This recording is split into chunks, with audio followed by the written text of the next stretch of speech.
Começando do começo, a divulgação científica é uma forma de aproximar o conhecimento especializado das pessoas que não são especializadas em um determinado assunto. Mas o que interessa pra gente aqui, e o que provavelmente trouxe até esse vídeo, é o que ela tem a ver com a sala de aula e com a interdisciplinaridade. E é exatamente sobre isso que a gente vai falar.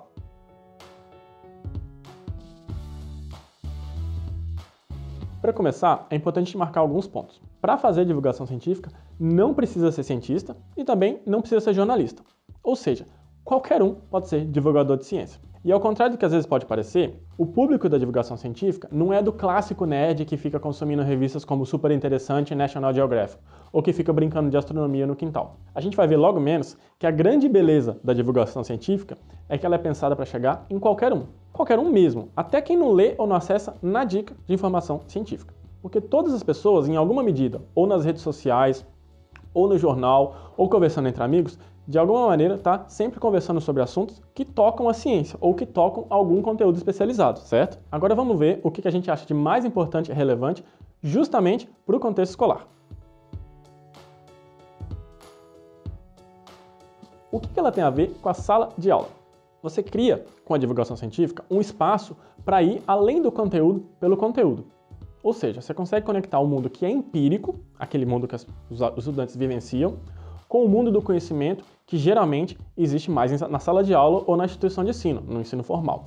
Ou seja, o conhecimento deixa de ser uma coisa que pertence à sala de aula e passa a pertencer ao mundo que os estudantes vivenciam. E você consegue favorecer também o engajamento de várias formas, só que entre elas a gente vai destacar duas.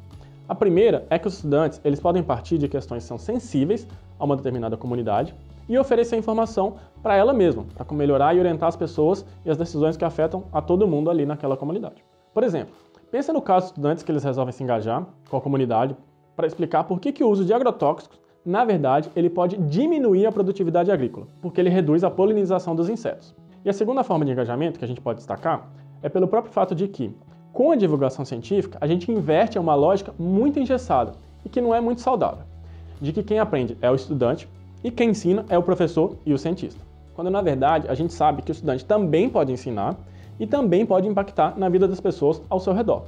Sem falar que a gente aprende muito ao ensinar alguma coisa. E por que a divulgação científica se conecta com qualquer área do conhecimento?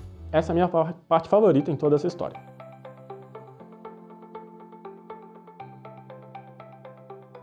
E para isso, a gente vai usar uma imagem para pensar nessa questão. Essa aqui é uma imagem de uma chamada para uma matéria que foi divulgada na revista Super Interessante.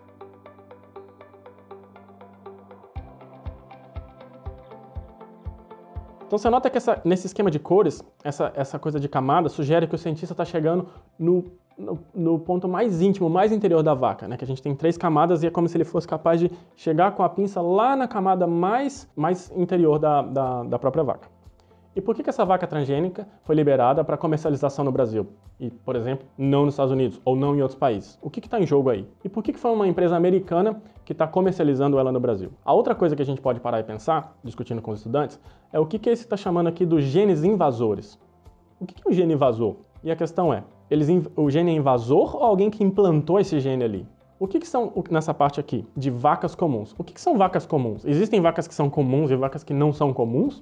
Então, esse texto você percebe que ele vai chamando diversas questões que são muito próximas daquilo que a gente pode chamar de sociologia da ciência. E um outro exemplo que a gente tem aqui. O jeito que a mão do cientista é representado acaba sugerindo uma espécie de criação divina. Dá pra gente fazer a aproximação, por exemplo, com essa obra de arte do Michelangelo, né? Que é o teto da Capela Sistina, que é a criação de Adão, nessa partezinha aqui. Porque ela dá uma ideia de divindade criando alguma coisa, que é uma imagem clássica da história da arte e da religião também. Então a gente vê que em alguns exemplos muito comuns no texto de divulgação científica, a gente vê que a ciência acaba sendo endeusada. Só que na verdade ela não passa de um campo como qualquer outro, no qual até a própria noção de verdade e de fato muitas vezes são construídas socialmente, são construídas pela cultura. Isso porque a ciência e o conhecimento são essencialmente sociais, elas são feitas por pessoas. E se a gente não trata ela dessa maneira, os estudantes simplesmente não vão ser capazes de reconhecer as dimensões socioculturais da ciência. E eles acabam por não se reconhecer na ciência. E aí eles podem seguir geralmente 2 caminhos. Ou eles não acreditam na ciência, ou eles vão se tornar aqueles que reproduzem os próprios estereótipos que existem sempre na ciência. Para a maioria das pessoas, o que geralmente vem na cabeça quando a gente pensa em ciência é de um homem branco, do cientista, É de um homem branco, de inteligência acima do normal e de que, de alguma forma, é dono da verdade. Por exemplo, quem nunca usou esse argumento numa discussão? Mas os cientistas comprovaram que tem estudos dos cientistas que fazem isso, que afirmam aquilo.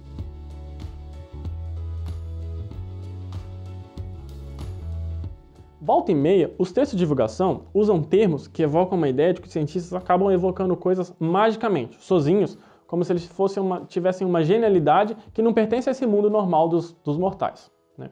Na ânsia de valorizar e de vender certa ideia, elas acabam colocando o cientista acima de tudo e de todos. E qual que é o problema disso? O problema é que essa visão abre margem por uma série de catástrofes na própria ciência. Por exemplo, ela faz parecer que para ser cientista, alguém precisa ser especial, superdotado.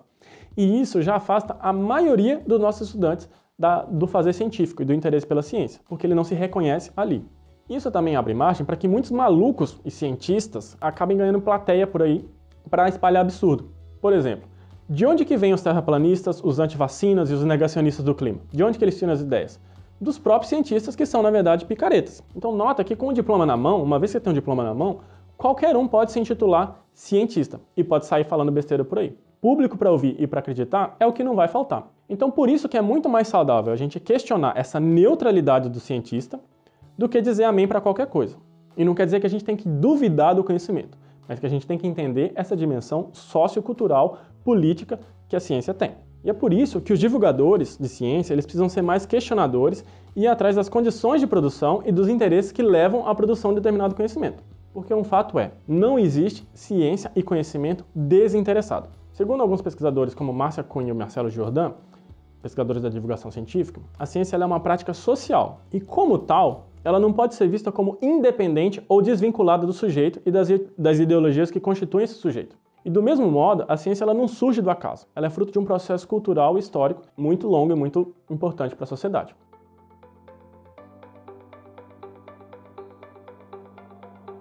Então perceba que esses pontos que a gente está tocando aqui sobre o fato da ciência ser social, dela ter elementos que se articulam com outras disciplinas, isso pode ser um elemento para a gente partir disso e ajudar a desenvolver determinados olhares, determinados conceitos e determinadas ideias junto com os estudantes. E para isso nada melhor do que estimular com que eles mesmos se apropriem disso e possam produzir conhecimento a partir da divulgação científica. E aí disseminar isso nas comunidades locais, nos canais, nas redes sociais ou, por exemplo, entre a própria comunidade escolar.